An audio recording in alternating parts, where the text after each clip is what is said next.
अभी सभी वक्ताओं ने बहुत सारी बातें आपके बीच में रखी और आपने सुना। दोस्तों, आज की तारीख में आदिवासी परिवार की कितनी इज्जत बढ़ी, कितना विस्तार हुआ, यह आपको ज्ञात तो होगा ही होगा। लेकिन मैं एक बहुत बड़ी बात और कहना चाहता हूं। आज हम लोगों से एससी के लोग भी सीखना चाहते हैं, हमारे साथ खड़े रहना चाहते हैं। ये पिछले 2 महीनों में बड़ा बदलाव हुआ है, ये आप समझ लीजिएगा। एससी के लोग, और इसी का उदाहरण जयपुर में जो एससी एसटी की महापंचायत हुई, उसमें हमको इनवाइट किया गया। वहां पर किसी को निमंत्रण नहीं दिया था और हम कहीं पर भी बगैर निमंत्रण नहीं जाते। हमने हमारी बात रखी कि हम कहीं पर भी, हमारे इलाके में भी कार्यक्रम होता है, हम बगैर निमंत्रण नहीं जाते हैं। तो सीकर के भाई थे एससी के, और हमारे यहाँ के एससी के भाई थे, वो आपका वहां से उन्होंने बात किया, और यहाँ अपने डूंगरपुर बांसवाड़ा के एससी के भाई थे, वो मेरे पास आए और उन्होंने कहा कि जिस तरीके से आपका संगठन काम करता है, उसी तरीके से हम लोगों ने योजना बनाई है कि हम लोग आपका कोई मंच नहीं बनाएंगे जिसके ऊपर किसी को बिठाएंगे नहीं, और जो सामाजिक कार्यकर्ता हैं वो केवल समाज की बात करेंगे, कोई राजनीति की बात नहीं करेंगे। तो उन्होंने मंत्रियों को भी ऊपर नहीं बिठाया, नीचे बिठाया। आप लोगों ने वीडियो देखा होगा। ये बड़ा बदलाव हुआ। और इसी तरीके से इसी 14 अप्रैल को गांधीनगर में बहुत बड़ा रैली है, बहुत बड़ा। और इस रैली को लेकर के हमारे यहाँ इलाके के जो हमारे आदिवासी भाई हैं, वो भी इंतजार कर रहे हैं कि हम वहां पर कब जाएं। पूरे गुजरात के एससी ओबीसी लोगों का बहुत बड़ा कार्यक्रम है वो, और उसमें भी अपन को इनविटेशन दिया, निमंत्रण दिया। ये बात मैंने क्यों कही आपको सबसे पहले?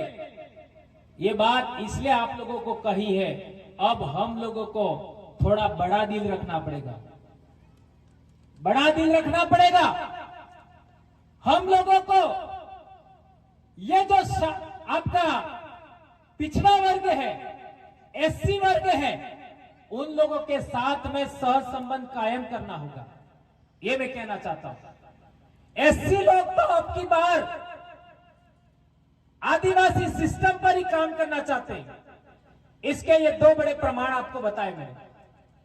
इसलिए मैं कहना चाहता हूं कि हमें बड़ा दिल रखना है, और मैं पूरे आदिवासी समाज से आह्वान करता हूं, पूरे आदिवासी समाज से, आपका कोई भी संगठन हो, कोई भी पार्टी हो, आपका कोई भी मतभेद हो आदिवासी परिवार से, आज के दिन में कहना चाहता हूं, धारिया बरोड़ की धरती से, मैं दरियावाद की धरती से कहना चाहता हूं, आदिवासी परिवार की तरफ से हमारे कोई भी मतभेद हो, मैं तुम लोगों से माफी मांगने के लिए तैयार हूं, और आज से मांगता हूं मैं। लेकिन इस जाजम पर आ जाइए, ये कहना चाहता हूं। कोई भी गलती हुई हो, किसी भी तरीके की कोई भी नाराजगी हो, हमें भूल जाना चाहिए, ये कहना चाहता हूं। ये देश में बहुत बड़ा काम हो रहा है। अब हम लोगों को बड़ा दिल रखते हुए मानवता के लिए काम करना होगा, पूरी मानव प्रजाति के लिए काम करना होगा, और यह काम केवल आदिवासी कर सकता है, इसके अलावा कोई नहीं कर सकता, ये मैं कहना चाहता हूं। इसके साथ साथ हमारे कांग्रेस के लीडर भी होंगे, बीजेपी के लीडर भी होंगे, एमएलएज हैं, एमपीज हैं, जिला परिषद पंचायत समिति सदस्य, सरपंच, वे ये चाहते हैं कि यह आदिवासी परिवार के जो लोग हैं वो हमारा पद छीन लेंगे, हमको हरा देंगे, ऐसा सोचते हैं, तो मैं उन लोगों से भी आह्वान करता हूं कि आप लोग ऐसा मत सोचिए। आप लोगों ने अभी तक बहुत कुछ हासिल कर लिया, अब अपने कमजोर लोग हैं, गरीब लोग हैं, उनके लिए भी थोड़ा सोचिए। आज आदिवासी परिवार का कार्यकर्ता पूरे समाज के लिए सोचता है, तो आपको भी जो कांग्रेस बीजेपी के एमपी एमएलए हैं, उनसे आह्वान करना चाहता हूं, पदाधिकारी उनको आह्वान करना चाहता हूं कि आप लोग पूरे आदिवासी समाज के बारे में सोचिए और आदिवासी समाज के लिए साथ आइए, ऐसा हम लोग कहना चाहते हैं। जिस तरीके से कांतिबाई ने आपको रेफरेंस दिया, राजपूत समाज एक हुआ, सभी पॉलिटिकल लीडर एक जगह बैठे, जाट समाज एक हुआ, पूरे पॉलिटिकल लीडर एक जगह बैठे, ब्राह्मण समाज एक हुआ, सारे राजनीतिक लीडर एक जगह बैठे। इसी तरीके से मैं सभी आदिवासी नेताओं का, चाहे वो कांग्रेस में हो चाहे बीजेपी में हो, सबसे आह्वान करना चाहूंगा कि आप लोग भी, यदि किसी भी तरीके के हमारे कार्यकर्ताओं ने आपको कुछ भला बुरा कहा हो, कोई गलती हुई हो, मैं माफी मांगने के लिए तैयार हूं और आज ही मांगता हूं। लेकिन आदिवासी समाज के हक अधिकार के लिए, आरक्षण के लिए, 5वीं अनुसूची के लिए आप इस झाझम पर आइए, ऐसा मैं आह्वान करना चाहता हूं।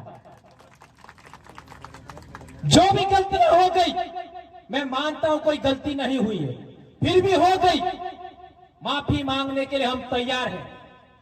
और यह बात मैं इसलिए कहता हूं कि परेशानियां बढ़ रही है मेरी, इसलिए मैं आगे कितना बोल पाऊंगा ये मुझे पता नहीं है, क्योंकि मेरा शरीर इजाजत देगा ऐसा काम होगा। लेकिन आज की तारीख में हमारे कार्यकर्ताओं की संख्या इतनी बढ़ गई है, ये समय कम पड़ रहा है, उसका कारण भी वही है।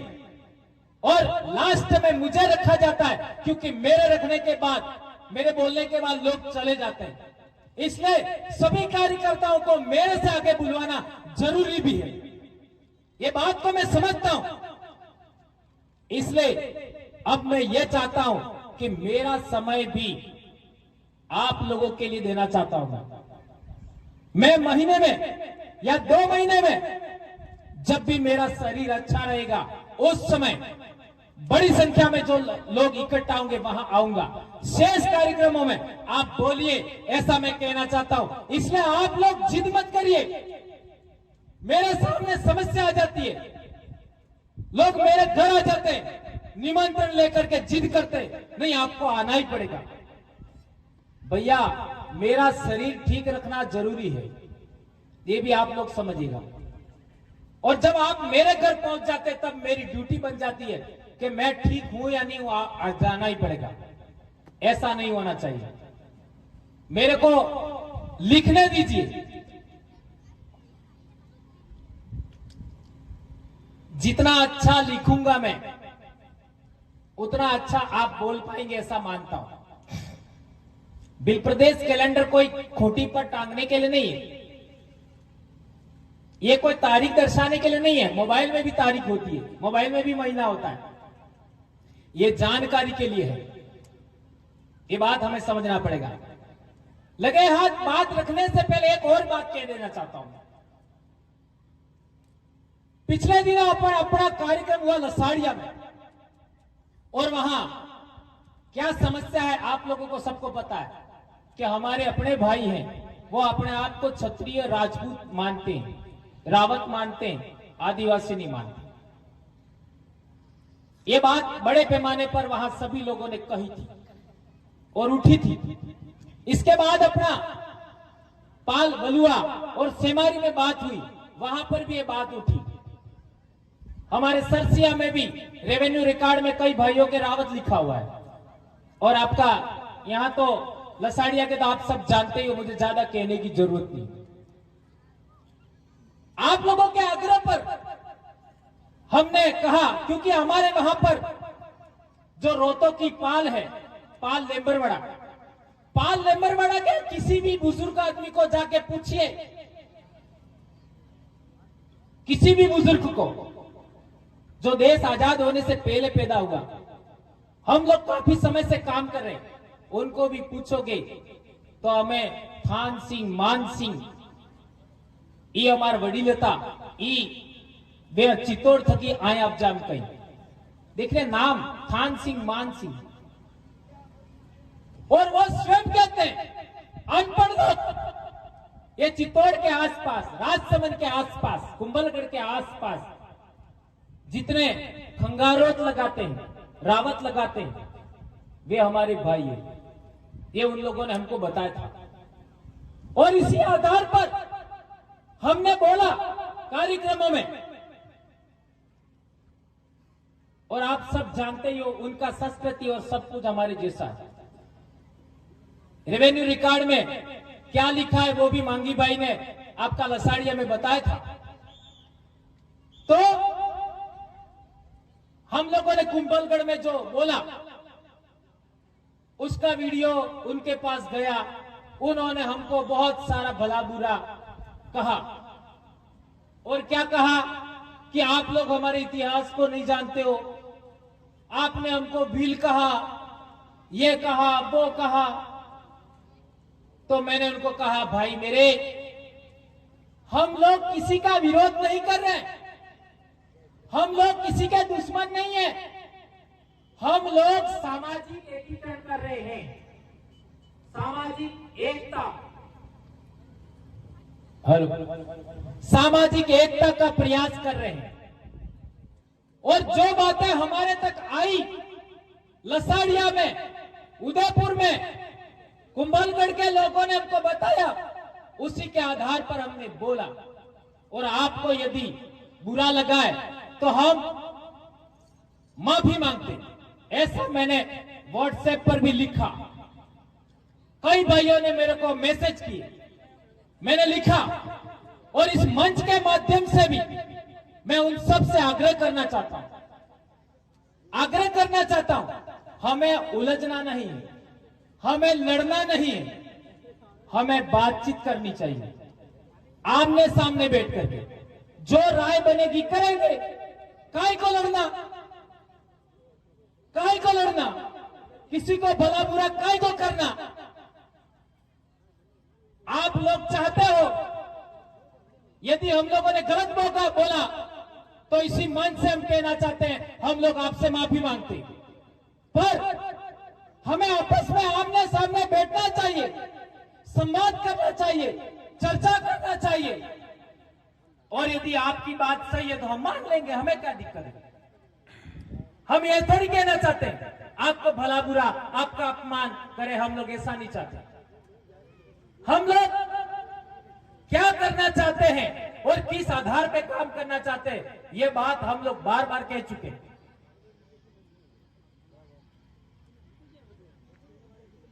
लेकिन आदिवासियों की एकता कायम हो रही है और संविधान की बात हो रही है, हक की बात हो रही है, ये लोगों को पच नहीं रहा है।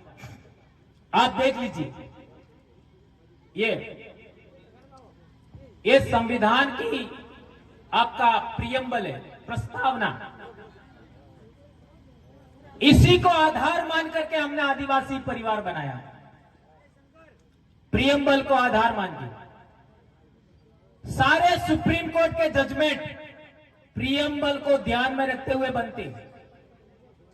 देश की सरकारें जितने भी कानून बनाती है, इन प्रियम्बल को ध्यान में रख के बनाती है। जितने भी कानून बनते हैं, जो भी काम होता है, इसको मद्देनजर रख के होता है। इसमें एक अहम बात लिखी हुई है,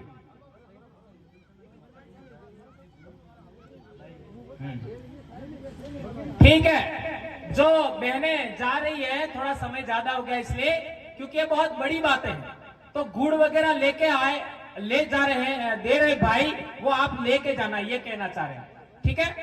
तो इस प्रियम्बल के अंदर क्या लिखा हुआ है देख लीजिए। हम भारत के लोग, हम भारत के लोग का मतलब, भैया पीछे आवाज कम करना, हम भारत के लोग या कोई एससी एसटी ओबीसी माइनॉरिटी सामान्य नहीं है, सभी लोगों को हम भारत के लोग कहा गया है।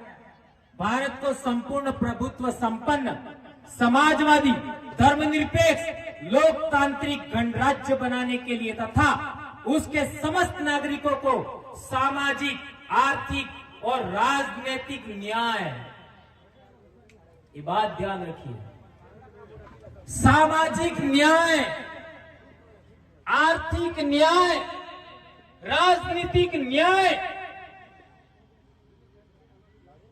अभी हमारे इलाके के अंदर जितनी भी डेथ हुई, पूजा भील का उदाहरण देख लो, कार्तिक भील का उदाहरण देख लो, कैलाश भील का उदाहरण देख लो,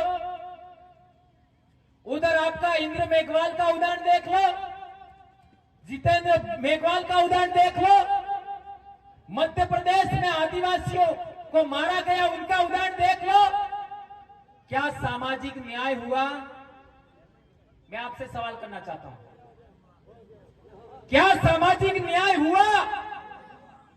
जबकि यह संविधान का प्रियम्बल कहता है कि सामाजिक न्याय होना चाहिए। हमारे लिए पैसे भी लोग नहीं देते, कम देते हैं, और उन लोगों के लिए तो 50-50 लाख। हमारे एमएलए, हमारे एमपी भी उनके लिए पैसा देते हैं। कोई मर जाता है, हमारे लिए पैसा दो या न दो, कम से कम बोलो तो सही कि पूजा भील के साथ गलत हुआ, कार्तिक भील के साथ गलत हुआ, इंद्र मेघवाल के साथ गलत हुआ, जितेंद्र मेघवाल के साथ गलत हुआ, कैलाश भील के साथ गलत हुआ, मध्य प्रदेश में जितनी हत्याएं हुई वो गलत हुआ। कम से कम सामाजिक न्याय के लिए बोली तो सही। ये बात हम कहना चाहते हैं। राजनीतिक न्याय, आर्थिक न्याय तो आप समझते ही हैं। राजनीतिक न्याय का मतलब है आज तक 75 साल तक 75 साल तक आपका हमारा जनप्रतिनिधि कौन होगा उसके बारे में हमको कोई अधिकार नहीं दिया। वही लोग तय करते हैं, जो अभी बात कर रहे थे कांतिबाई ने, दूसरे साथी नगाबाग, उनके बारे में। अब हम पहली बार राजनीतिक न्याय हासिल करने के लिए 75 साल आपने राजनीतिक न्याय नहीं दिया, इसलिए हम लोग इस जाजम तय करेगी कि हमारा आदिवासी नेता कौन होगा 2023 में। ये जाजम तय करेगी, यह हमने फैसला लिया। तो ये क्या बात सही है कि गलत है? या आप लोगों ने हमारे साथ राजनीतिक न्याय नहीं किया, इसलिए हम लोगों ने फैसला लिया। ये प्रियम्बल को केंद्र मान करके हमने लिया। आगे देखिए, विचार, अभिव्यक्ति, विश्वास, धर्म और उपासना की स्वतंत्रता, ये बहुत बड़ी बात है। जो धर्म की बात हो रही थी, आपका पारगी साहब ने गुजरात से आपका गोधरा से बोला है ना, उपासना की स्वतंत्रता, हमारे ऊपर कोई धर्म न थोपा जाए, ये बात मांगू भाई जो भी बता रहे थे, वो खेड़ाना खत्रीज हमारा पूर्वज, इनको ही पूजना है, वो बात। और प्रतिष्ठा और अवसर की समानता, ये बहुत बड़ी बात। मैंने अभी कहा ना, इसी एक लाइन के लिए मैंने बोला है, कभी मैंने किसी के आगे माफी नहीं मांगी है। विश्व आदिवासी दिवस पर माफी मांगी होगी हमारे कार्यकर्ताओं के लिए। ये बात मुझे वहां जयपुर SC/ST महापंचायत में गया था, वहां लोगों से बातचीत हुआ, बड़े बड़े बुद्धिजीवियों ने, वहां पर यह बात निकल के आई। ये बात हम लोगों को ज्यादा करनी चाहिए समाज में। तो ये अलीराजपुर के भाइयों ने हमको दिया था, ये मैं लेके आया हूं। वहां यह बात निकली थी बड़े बड़े वक्ताओं के बीच में कि हमको प्रतिष्ठा और अवसर की समानता कायम करने के लिए काम करना होगा। आपका इंद्र मेघवाल, वो प्रतिष्ठा की समानता नहीं मिली। कार्तिक भील, प्रतिष्ठा और आपका अवसर की समानता नहीं मिली। जितेंद्र भील की मूछ रखने के लिए मारा गया, वो प्रतिष्ठा की समानता नहीं मिली। और आज की तारीख में हमारे, अभी जैसे मैं कह रहा था, रावत भाइयों ने मुझे भला बुरा कहा, या फिर मैंने उनसे कहा कि भैया चलो तुम लोगों को बुरी बात लगी तो मैं माफी मांग लेता हूं, है ना, ऐसा मैंने बोला। वो इसीलिए बोला कि हम आपस में लड़ना नहीं चाहते, आपस में उलझना नहीं चाहते। जब समझ में आएगा तब की बात। आज इधर ग्रासिया जी बैठे हैं, हम आपस में बहुत गाली गलौज करते थे, बहुत लड़ाई अनाप शनाप, लड़ झगड़ के इकट्ठा हुए। यहां पर जितने बड़े बड़े कार्यकर्ता हैं सब एक दूसरे से लड़ते थे, गाली गलौज करते थे, एक दूसरे के विरोधी थे, दुश्मन थे। लेकिन समझ में आने के बाद इस जाजम पर आए। तो मैं ये भी आह्वान करना चाहता हूं सभी भाइयों का कि समझ में आने के बाद हम लोग एक जगह बैठेंगे। और मैंने उन भाइयों को यही कहा कि हमें आपस में आमने सामने बैठ करके चर्चा करनी चाहिए, यही कहा मैंने। ठीक है मेरे भाइयों, तो ये लाइन पर आप लोगों को अधिकतम बोलनी है, प्रतिष्ठा और अवसर की समानता। यदि भीलों की प्रतिष्ठा कम नहीं की गई होती, भीलों की प्रतिष्ठा कम नहीं की गई होती तो हल्दी घाटी युद्ध तक दक्षिणी राजस्थान में एक भी मीणा नहीं था। हम लोगों ने अपने आप को मीणा नहीं कहा होता। मानते इस बात को? ये बहुत इंपॉर्टेंट है। मेवाड़, भीलकोर, खेरवाड़ा का उदाहरण, वहां कोई मीणा नहीं था। आज की तारीख में सब मीणा है। यहां सेमारी के भी भाई बैठे थे, सबको मीणा बना दिया। उसका कारण क्या है मालूम है? यही बात, प्रतिष्ठा की समानता नहीं मिली। मेरा आसपुर में ही नौकरी था, पहले लोग आदिवासियों कह दिया तो भी गुस्सा हो जाते, और आपके इधर भी होता था। ये प्रतिष्ठा की समानता की ही बात है। इसलिए आज की तारीख में हम कहना चाहते हैं, मैं इस मंच से सभी लोगों का आह्वान करना चाहता हूं, हमारे देश में जितने भी लोग रह रहे हैं, हमने कभी भी किसी पर आक्रमण नहीं किया, किसी को भला बुरा नहीं कहा। हमारे घर किसी भी जाति का आदमी आ गया हो, किसी भी धर्म का आदमी आ गया हो, चाहे हमारे पूर्वज को भी मारा हो। हमारे पूर्वजों ने राणा सांगा के पिताजी को मारने वाले, यानी मोगल को मारने वाले दुश्मनों को पकड़ने के लिए आपका राणा कुंभा को भी हमारे पूर्वजों ने मदद किया था। जबकि उन्होंने हमारा बिलराज छीन लिया था तो भी हमने मदद किया था। यह भी इतिहास आपको ज्ञात ही होगा। हमने हमारी शरण में आए हुए, हमारे पास आए हुए, या फिर हमारे से सहायता मांगने कोई भी व्यक्ति आया, हमने कभी उसको निराश नहीं किया, कभी भी। इसलिए हम कहना चाहते हैं कि इस इलाके के अंदर शांति स्थापित होनी चाहिए।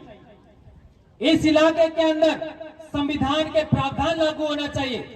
इस इलाके के अंदर जितने भी एससी के भाई हैं, ओबीसी के भाई हैं, अर्थात आरक्षित वर्ग है, आरक्षित भाई है, उन सबके साथ हमें संवाद करना चाहिए। और सामान्य वर्ग के लोग हैं, उनसे भी टेबल वार्ता होनी चाहिए, ऐसा मैं कहना चाहता हूं। भले हमारी बात बने या ना बने, हमारे साथ आवे या ना आवे, लेकिन संवाद होना चाहिए। क्योंकि सुप्रीम कोर्ट कहती है असहमति लोकतंत्र का सेफ्टी वॉल्व है। कोई भी व्यक्ति हमसे सहमत हो जाए, जरूरी नहीं है कोई भी व्यक्ति हमारे साथ आ जाए, हमारे संगठन में आ जाए, कोई भी समाज, कोई भी धर्म, कोई भी पार्टी के लोग हमारे बीच में आ जाए, जरूरी नहीं है। लेकिन हम एक आबो हवा में जिंदा है, एक हवा में सांस ले रहे, एक इलाके में पानी पी रहे, एक इलाके का भोजन खा रहे, तो हम लोगों को मैं बार बार कहता हूं, क्या कहता हूं, कि पुनर्जन्म नहीं होने वाला है। इसलिए आज की तारीख में हमारे साथ जो लोग जिंदा हैं, जी रहे हैं, सभी लोगों से कहना चाहते हैं कि हमें आने वाली नस्लों के लिए बेहतर भारत का निर्माण करना है और बेहतर राष्ट्र का निर्माण करना है, राष्ट्र की एकता अखंडता के लिए काम करना है। इसके लिए आगे लिखा हुआ वो पढ़ लीजिए। प्राप्त कराने के लिए तथा उन सब में व्यक्ति की गरिमा। हम किसी को गाली नहीं देना है, बुरा नहीं कहना है, व्यक्ति की गरिमा। उन भाइयों को बुरा लगा तो मैंने कहा चलो माफी मांग लेते, ये व्यक्ति की गरिमा की बात हुई।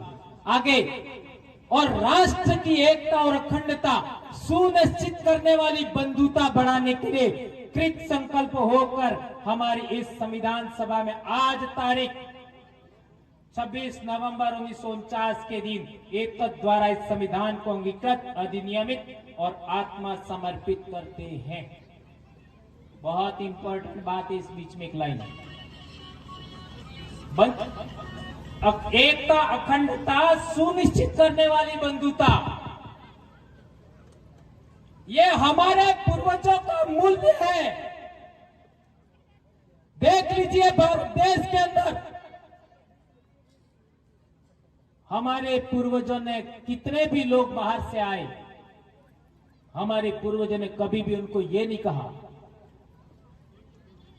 उनको कभी भोजन से वंचित नहीं किया, कभी पानी से वंचित नहीं किया।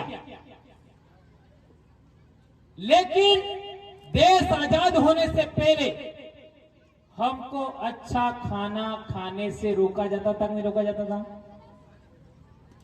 बताओ, अच्छा खाना खाने से रोका जाता था कि नहीं रोका जाता था? हाँ या ना? अच्छा कपड़ा पहनने से रोका जाता था कि नहीं रोका जाता था? रोका जाता था। अच्छा घर बनाने से रोका जाता था कि नहीं रोका जाता था? रोका जाता था। इसका मतलब क्या हुआ? हमारे साथ बंधुता नहीं किया था, हमारे साथ भाईचारे का व्यवहार नहीं किया था, लेकिन हम लोगों ने भाईचारा दिखाया था। ये बात ध्यान रखना होगा। हमने हमारी तरफ से भाईचारा रखा, आपने नहीं रखा। तो हम आपका आह्वान करना चाहते हैं, जिस तरीके के आदिवासियों का जीवन मूल्य है, उसी तरीके से आपको भी भाईचारा कायम करने के लिए संवाद करना चाहिए, हाथ आगे बढ़ाना चाहिए और देश में, इस देश को पुनः विश्व गुरु बनाने के लिए हमें आगे आना चाहिए। ये कहना चाहता हूं मैं। दोस्तों, सिंधु घाटी सभ्यता में जो नगर है, उनमें जो लिपि लिखी गई आज तक पढ़ी नहीं गई। वो लोग कितना पढ़े लिखे थे आज तक पता नहीं है, आज तक पता नहीं है, लेकिन वो बहुत बेहतरीन नगर थी। आज हमारे देश में सम्राट अशोक के टाइम में शिलालेख है, वो पाली प्राकृत भाषा में थे, उसको भी आज तक किसी ने पढ़ा नहीं। अंग्रेज लोग आए तब इसको क्रॉस वेरीफाई किया, श्रीलंका और तिब्बत से क्रॉस वेरीफाई करके पढ़ा गया, तब जाके पता लगा। और सिंधु घाटी सभ्यता के नगर जमीन के नीचे मिले थे, इसके ऊपर मिट्टी डाल दिया था, मिट्टी डाल दिया था। ध्यान रखो एक बात। दूसरी, ये जितने शिलालेख मिले इनको पढ़ा गया, पाली प्राकृत भाषा के सम्राट अशोक वगैरह के, उनको भी जमीन में दफना दिया गया था, उनको भी जमीन से खोद करके निकाला गया। और हम लोग जब बचपन में छोटे थे, हमारे अनपढ़ लोग भी कहते थे हमारो इतिहास दबावी दी दो, हमारो इतिहास दबावी दी दो।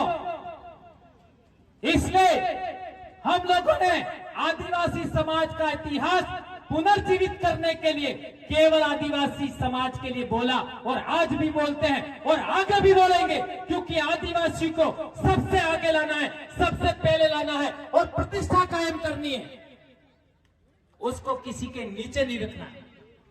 इसलिए आदिवासी परिवार को आगे भी जारी रखना है। ये 2023 के बाद बिखरने नहीं देना है, उसको आगे बढ़ाना है, ये बात हम कहना चाहते हैं। इसलिए हम सभी लोगों को एकता कायम करने के आगे आना होगा। और किसी भी भाई को मेरे से भी मान लो कोई कड़वी बात कही गई हो और कुछ भी गलत हो गया हो तो हम लोग माफ करने के लिए तैयार है। अब आदिवासी परिवार की जाजब पर हमें आना चाहिए और मजबूती के साथ ये लोकतंत्र का उत्सव आ रहा है 2023 में, उसके लिए हम लोगों को जुट जाना चाहिए। और एक आग्रह लास्ट में करना चाहता हूं, जिद मत करिए मेरे लिए, बवर जी को आपको आना ही है, ये जिद आप मत करिए, मैं कहना चाहता हूं। ठीक है भाइयों, आप लोगों ने मेरी बात को सुना। बहुत सारी बातें हम कहना और चाहते थे, लेकिन समयाभाव के कारण हम लोग नहीं बोल पाए। और अगला कार्यक्रम अपना 2 दिन बाद भी है, उसमें हम लोग देखेंगे। और आप लोगों ने मेरी बात को सुना।